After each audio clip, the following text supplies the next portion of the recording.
जय हिंद, वंदे मातरम। दोस्तों, आज के इस वीडियो में हम बात करेंगे देश दुनिया की तमाम सबसे बड़ी खबरें। तो सबसे पहली खबर हम बताएंगे आपको, स्पेशल फ्रंटियर फोर्स यानी एसएफएफ को हिमाचल प्रदेश से लगती सीमा पर तैनात किया जा रहा है। जब ये लड़ाके वहां से गुजर रहे थे तो वहां की जनता उनके स्वागत के लिए पहले से ही मौजूद थी। उनको देखकर लड़ाकों का ट्रूप्स जो वहीं रुक गया, उनका अभिवादन स्वीकार किया।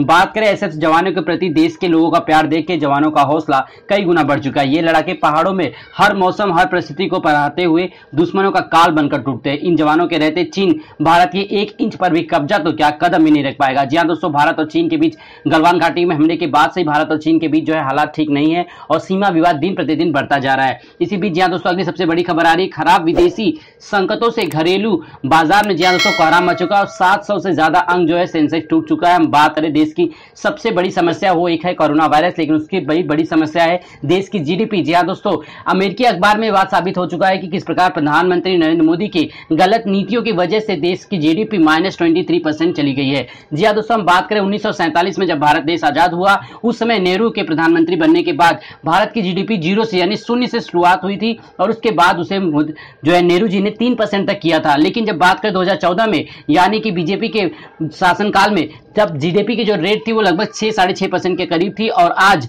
जी हां 2020 में प्रधानमंत्री नरेंद्र मोदी की नीतियों की वजह से आज जो है जीडीपी -23% नीचे गिर चुकी है।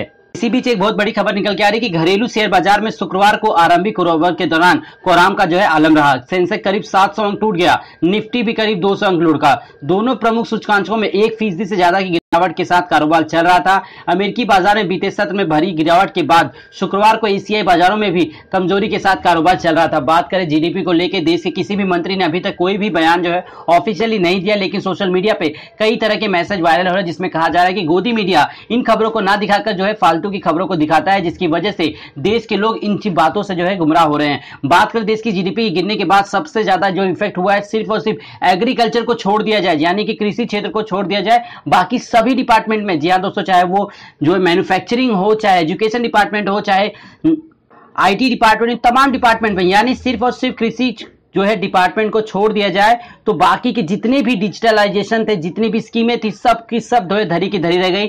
बात करें विशेषज्ञों का मानना है कि नोटबंदी के बाद से ही देश की आर्थिक जीडीपी जो है धीरे धीरे नीचे गिर रही थी और लॉकडाउन के बाद जो है वो और भी ज्यादा धराशायी हो गए। लेकिन अभी तक प्रधानमंत्री नरेंद्र मोदी ने इन बातों पर कोई खास टिप्पणी नहीं दी है। बात करें राहुल गांधी की तरफ से, तो राहुल गांधी ने बहुत ही बड़ी टिप्पणी देते हुए कहा कि प्रधानमंत्री नरेंद्र मोदी अपने मन की बात के कार्यक्रम में लगातार कुत्तों को पालने की बात कर रहे हैं, लेकिन देश की जीडीपी कितनी नीचे गिर चुकी है इस बारे में कोई भी उनके पास कोई जवाब नहीं है। ना ही वित्त मंत्रालय की तरफ से भी कोई नोटिस आया हुआ है। बात करें देश में जो है लॉकडाउन के बाद 2 लाख करोड़ का पैकेज आया था, उसके बाद 20 लाख करोड़ का हवाई पैकेज आया था, जिसको लेकर देश की जनता अभी तक सवाल पूछ रही है कि आखिर 20 लाख करोड़ का पैकेज गया तो गया कहां। ना ही किसी की जेब में एक पैसा आया, ना ही किसी का माफ हुआ है ईएमआई, ना ही किसी का जो है किसी का होम लोन माफ हुआ है, ना ही किसी का कर्ज माफ हुआ, ना ही किसानों को कुछ लाभ हुआ है। आखिर 20 लाख करोड़ का पैकेज गया तो गया कहां। इन तमाम चीजों को लेकर सोशल मीडिया पे कई तरह से बीजेपी सरकार को जनता घेर रही है, लेकिन अभी भी सरकार जो है अपने आप को जो है छुपाने की पूरी कोशिश कर रही है और इन बातों का हवाला दे रही है कि दुनिया में सभी की जीडीपी गिरी है, लेकिन दुनिया में सबसे ज्यादा जीडीपी अगर किसी की गिरी है तो वो है भारत देश, जहां पे -23% की जो है गिरावट देखने को मिली है। तो चलते अगली सबसे बड़ी खबर की तरफ। जी हां दोस्तों, देश भर में एग्जाम्स के जो है सीजन चालू हो चुके हैं। नीट और नीट के एग्जाम्स को, जी हां दोस्तों, जेई और नीट के एग्जाम्स को लेकर देश में कई तरह के आंदोलन हुए। कई बच्चों ने जो है डिमांड की कि देश में प्राकृतिक आपदा का समय है, यानी कई राज्यों में जो है बाढ़ आपने देखा होगा। जी हां दोस्तों, बाढ़ की वजह से लोग अपने घरों में रहने के लिए जी हां दोस्तों जो है किस प्रकार सर्वाइव करें वो उनकी ही बात है, जो खुद जानते होंगे किस प्रकार वो अपने जीवन व्यतीत करें। और ऐसे हालातों में बच्चों के एग्जाम्स को लेना जी हां दोस्तों अपने आप में बहुत ही गलत बात थी, जिसको लेकर देश के तमाम जी हां दोस्तों मीडिया चैनलों ने भी जो है इस बात को दिखाया। लेकिन प्रधानमंत्री नरेंद्र मोदी ने इस मामले पर कोई भी टिप्पणी नहीं की। उनका पूरा टिप्पणी रहता है कि पालतू कुत्तों को पाला जाए, जी हां कुत्तों को पाला जाए, खिलौना बनाया जाए, लेकिन देश की जीडीपी नीचे गिर रही है, जेई और नीट के एग्जाम्स को ऐसे हालात में लिया जा रहा है, इस बात पर जो है वो कोई भी जो है टिप्पणी नहीं करते। बात करें देश में एनटीपीसी के एग्जाम्स को लेकर, जी हां दोस्तों रेल मंत्रालय की तरफ से अभी तक कोई भी ऑफिशियल अपडेट नहीं है और देश में बेरोजगारों की संख्या जी हां दोस्तों आजादी के बाद अब तक सबसे ज्यादा है। लगभग 14 करोड़ से ज्यादा बेरोजगार इस समय भारत में है और ये सबसे बड़ी वजह है कि यहाँ की सरकार की नीतियां। जी हां दोस्तों, देश में लगातार 2014 के बाद से जो है सरकार ने कहा था कि 2 करोड़ रोजगार वो हर साल देंगे और अभी तक 2 करोड़ तो छोड़िए 14 करोड़ लोग बेरोजगार बैठे हैं, जो पूरी दुनिया में सबसे ज्यादा हैं। अगली सबसे बड़ी खबर आ रही है। जी हाँ दोस्तों, अगर आप टेलीकॉम जी हाँ दोस्तों कंपनी जानते हैं रिलायंस जियो को, तो आपके लिए एक बहुत ही अच्छी खबर आने वाली। जी हाँ दोस्तों, अगर आपके पास जियो का सिम है तो अब आपको 444 रुपए वाला प्लान लेना होगा, जिसमें आपको मिलेगा 112 डेटा। जी हाँ दोस्तों, हम आपको बताते हैं इसके बारे में विस्तार से। तो सबसे पहली बात यह कि रिलायंस जियो के पास कई ऐसे रिचार्ज पैक मौजूद हैं जिसमें 2 GB डेटा हर दिन ऑफर दिया जाता है। जियो के 2599 रुपए वाले, 2399 रुपए वाले, 599 रुपए वाले और 444 रुपए वाले और 249 रुपए वाले रिचार्ज पैक में भी 2 GB डेटा आपको मिलता है। हम आपको बताएंगे कि 444 रुपए वाले पैक में मिलने वाली सभी फायदों के बारे में।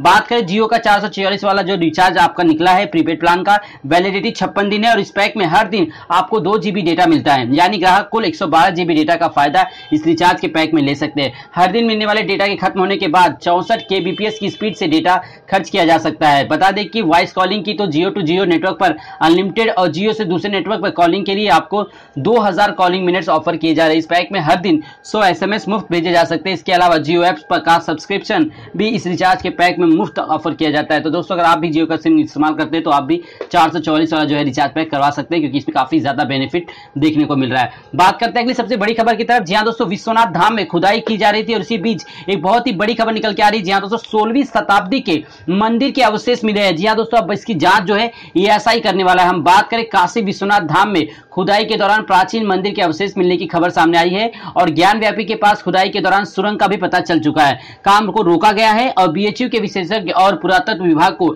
इस बारे में जानकारी दे दी गई है। बात कर कॉरिडोर के निर्माण के दौरान पहले भी कई प्राचीन मंदिर मिल चुके हैं। तो देश में इस समय जी हाँ दोस्तों एक बड़ा जो है अपडेट निकल के आ रहा है कि अब जी हाँ विश्वनाथ कॉरिडोर के निर्माण के दौरान जो खुदाई की गई, अब उसमें ऐतिहासिक मंदिर के जो है अवशेष मिल चुके हैं। इन मंदिरों के बारे में विश्वनाथ मंदिर प्रशासन, BHU और भारतीय पुरातत्व सर्वेक्षण यानी ASI की टीम जांच कर रही है और कार्बन डेटिंग के जरिए इन मंदिरों का इतिहास संयोजन में जुटी हुई है। तो चलते हैं अपने अगली खबर की तरफ। जी हाँ दोस्तों, अगली सबसे बड़ी खबर निकल के आ रही है। लद्दाख में तनाव के बीच अब जो है रक्षा मंत्री, चीन के रक्षा मंत्री भारत के रक्षा मंत्री राजनाथ सिंह से जो है मित्रता जी हाँ दोस्तों करने वाले हैं और रूस कराएगा दोस्ती। जी हाँ दोस्तों, हम बात करें चीन के रक्षा मंत्री वेई फेंगे आज भारत के रक्षा मंत्री राजनाथ सिंह से मास्को में मुलाकात कर सकते हैं। चीनी रक्षा ने राजनाथ सिंह के मिलने के लिए समय मांगा था। दोनों नेता बैठक में हिस्सा लेने मास्को पहुंचे हैं। माना जा रहा है कि रूस पर्दे के पीछे से अपने दोस्तों भारत और चीन के बीच दोस्ती कराने के लिए जो है अहम योगदान दिखा रहा है। बात करें पेंगोंग झील के पास भारतीय जवानों के हाथों में जोरदार झटका खाए चीन ने रक्षा मंत्री के